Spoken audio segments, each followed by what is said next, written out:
오늘 본문은 요엘 2장 28절로 32절입니다. 29절에 그때에 내가 또 내 신으로 남종과 여종에게 부어줄 것이며, 교회 밥을 먹다 보면 신령한 눈치가 생깁니다. 성경 본문을 들으면 설교자가 어떤 말씀을 전할지 대략을 알게 됩니다. 일례로 본문이 요엘서라면 잔가지와 열매까지는 아니더라도 큰 줄기와 주제는 알 수 있습니다. 그렇습니다. 신약시대와 연결하여 특히 베드로의 오순절 설교에 인용되면서 유명해진 바로 그 구절을 빼놓을 수 없습니다. 오늘 말씀이 바로 그 지점, 오순절 사건에서 일대 분수령을 이룬 성령 강림과 성령 공동체에 대한 그 말씀입니다.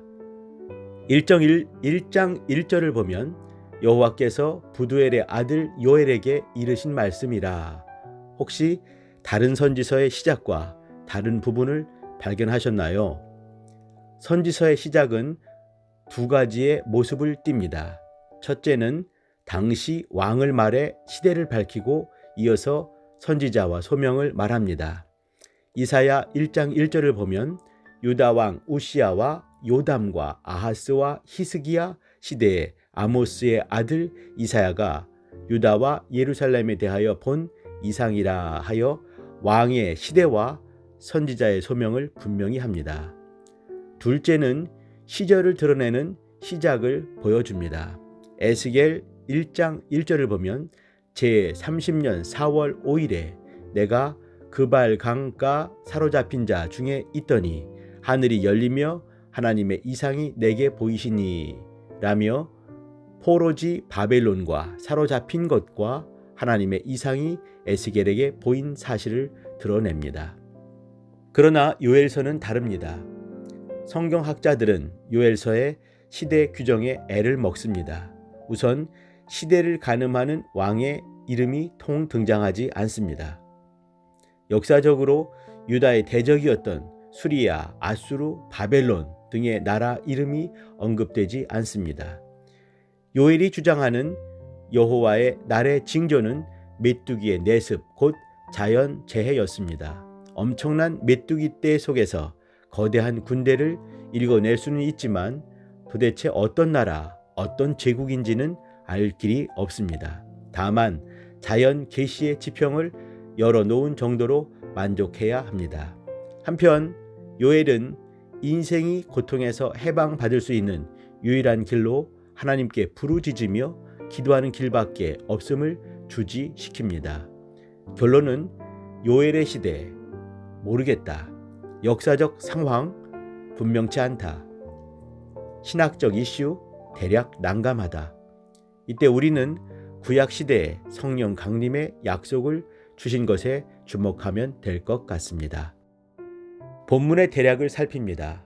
중요한 것은 내 신을 만민에게 부어주리라는 말씀과 그 대상을 구체적으로 언급한 부분입니다. 곧 자녀들과 늙은이와 젊은이, 남종과 여종까지 무차별임을 특히 강조합니다. 이때 만민이란 전 인류로 확장된 개념보다는 모든 육체, 즉 나약하고 흠 많은 인생 존재로 보면 됩니다. 이는 연약한 인간에게 거룩하고 강력하고 영원하신 생명의 신을 부어주시려는 하나님의 은혜로 봐야 합니다. 이런 일은 요엘서에 5번이나 언급한 크고 두려운 여호와의 날에 이루어질 것입니다. 하나님의 심판의 날입니다. 그러나 하나님의 이름을 부르며 예배하고 경배하는 자들에게는 고대하던 구원의 날이 될 것입니다.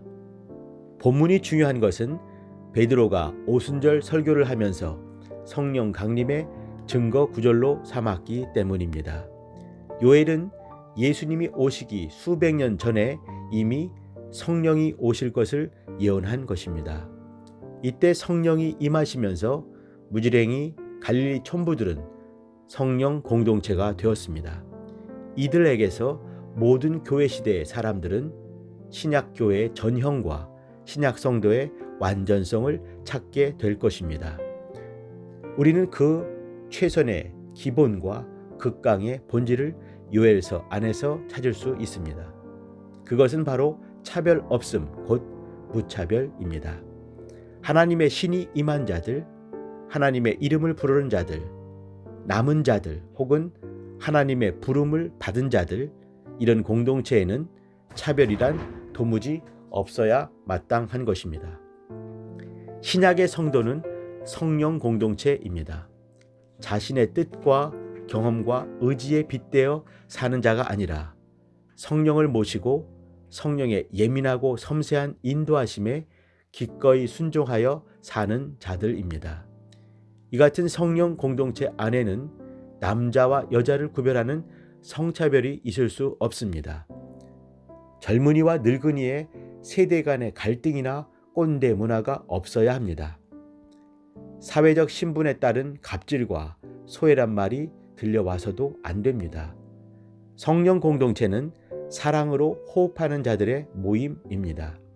하나님 아버지를 섬기고 한 주 예수 그리스도를 믿고 보혜사이신 한 성령을 모신 주의 백성과 하나님의 자녀이기 때문입니다.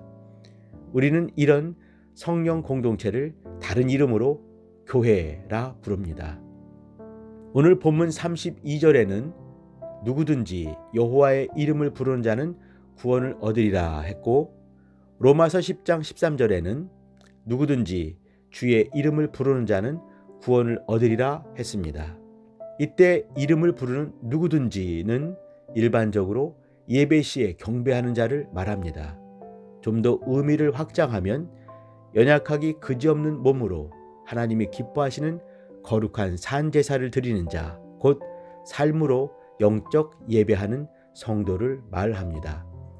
우리는 공동체입니다. 작은 나를 넘어서 차별 없는 우리로 더불어 예배하는 예배 공동체로 성령의 인도하심에 순종하여 서로를 섬기는 성령 공동체로서의 큰 날을 의미합니다. 기도하실 때 어려운 환경 중에 고군분투하는 성도님과 가정들을 위해 또 성령 공동체인 큰 나인 우리 교회를 위해 기도해 주시기 바랍니다.